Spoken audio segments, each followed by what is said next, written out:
자, 오늘 본문을 가지고 주께 충성하라 라는 제목으로 함께 말씀을 나누려고 합니다.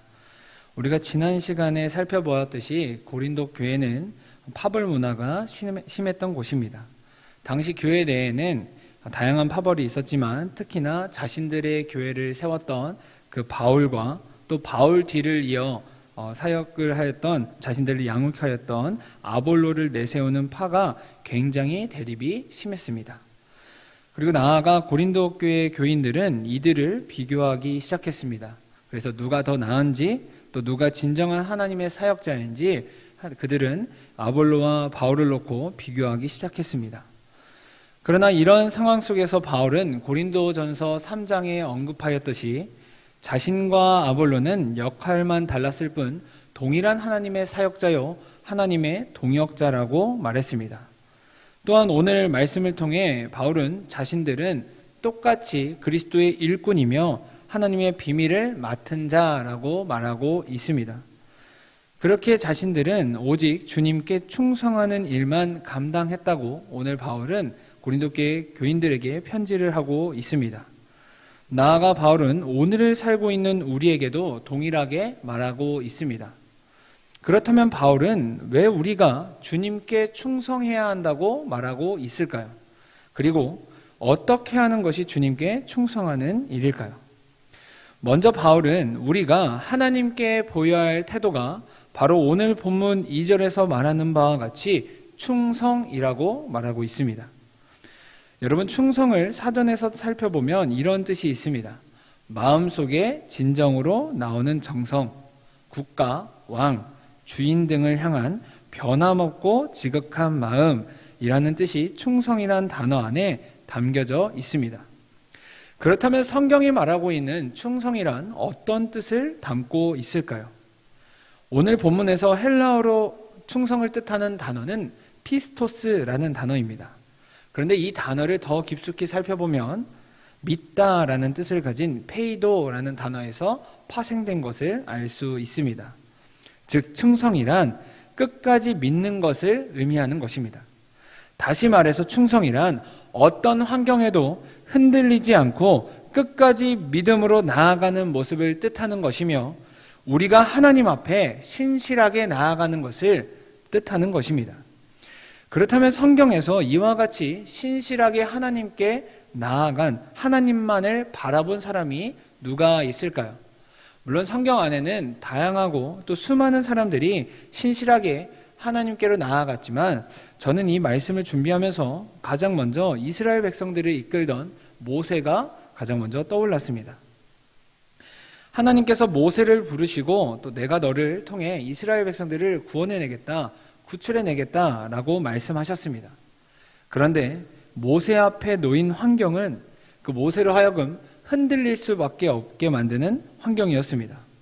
완강한 그 바로의 모습, 또 하나님과 모세를 비웃던 그 신하들의 모습 앞에 섰던 그 모세는 그 주어진 환경을 놓고 그 주어진 그 처한 상황을 바라보았을 때 작아질 수밖에 없는 모습이었습니다.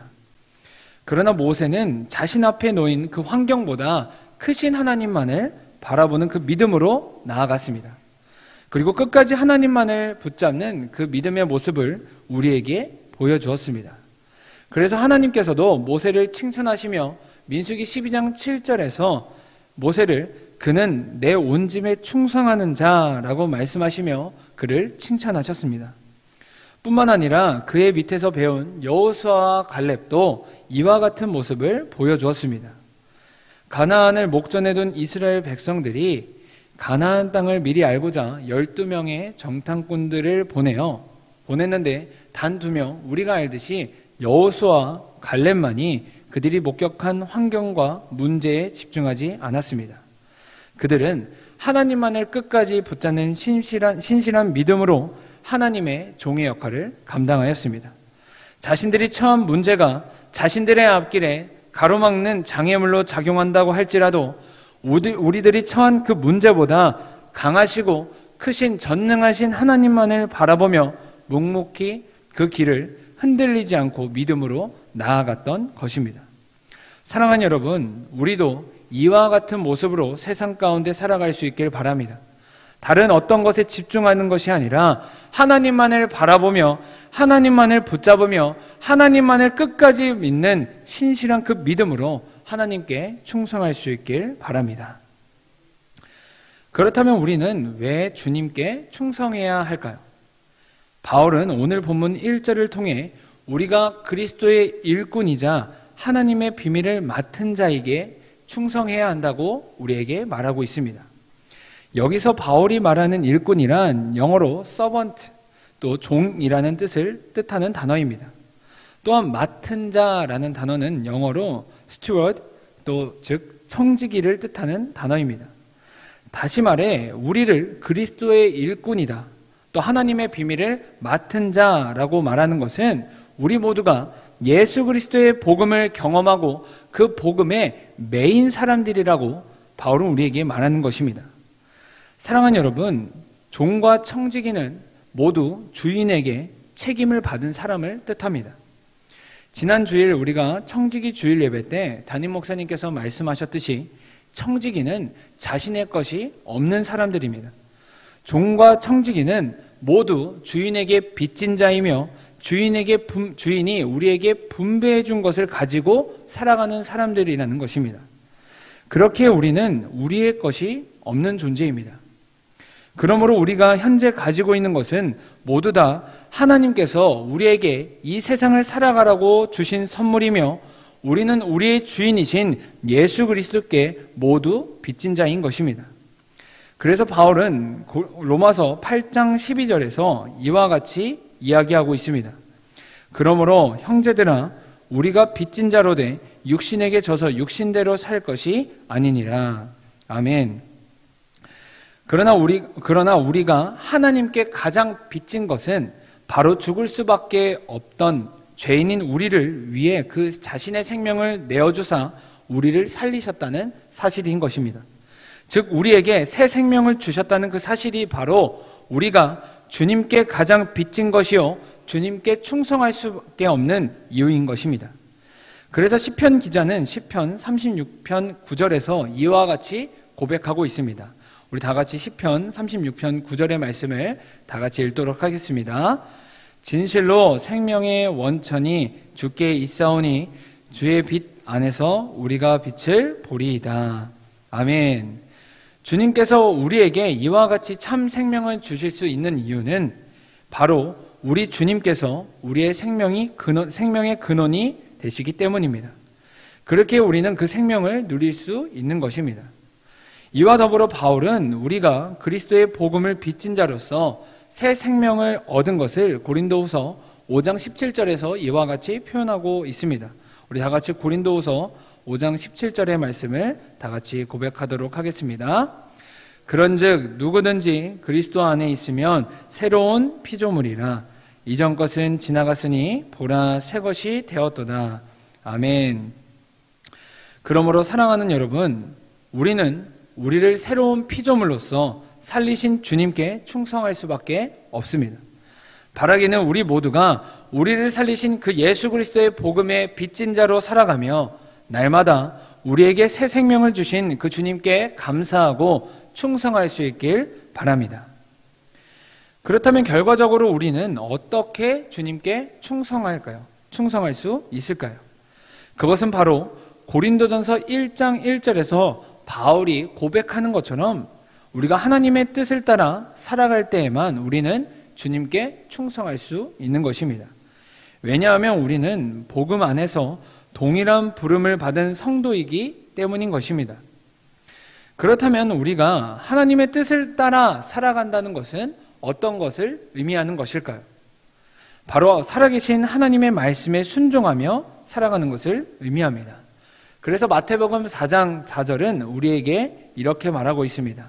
우리 다 같이 마태복음 4장 4절의 말씀을 다 같이 읽도록 하겠습니다. 예수께서 대답하여 이르시되 기록되었으되 사람이 떡으로만 살 것이 아니요 하나님의 입으로부터 나오는 모든 말씀으로 살 것이라 하였느니라 하시니. 아멘. 따라서 우리가 추구해야 하는 삶, 우리가 쫓아가야 하는 삶은 바로 하나님의 뜻이 담긴 하나님의 말씀만을 붙잡으며 의지하는 삶인 것입니다. 그래서 생애에 5만 번의 기도의 응답을 받았다고 알려진 조지 밀러 목사님도 항상 기도할 때 하나님께서 약속하시고 말씀하셨던 그 성경 구절에 손을 갖다 대며 기도하셨다고 합니다.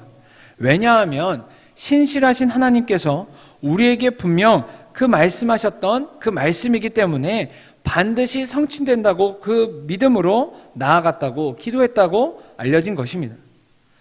그러므로 우리가 주님께 보여야 할 그 태도는 다른 것에 눈을 돌리는 것이 아니라 세상 가운데서 이것저것 재는 모습이 아니라 하나님만을 붙잡으며 흔들리지 않는 믿음으로 나아가는 충성인 것입니다. 그렇게 될 때 우리는 우리 안에 거하는 성령이 거하시는 하나님의 성전으로서 세상 가운데 살아갈 수 있는 것입니다. 왜냐하면 우리가 계속 하나님의 뜻인 그 말씀 안에 거하기 때문에 우리 가운데 성령이 소멸되는 것이 아니라 성령 충만하여져서 그 성령 하나님께서 우리의 삶을 이끄시는 그 삶을 우리가 살아갈 수 있기 때문인 것입니다.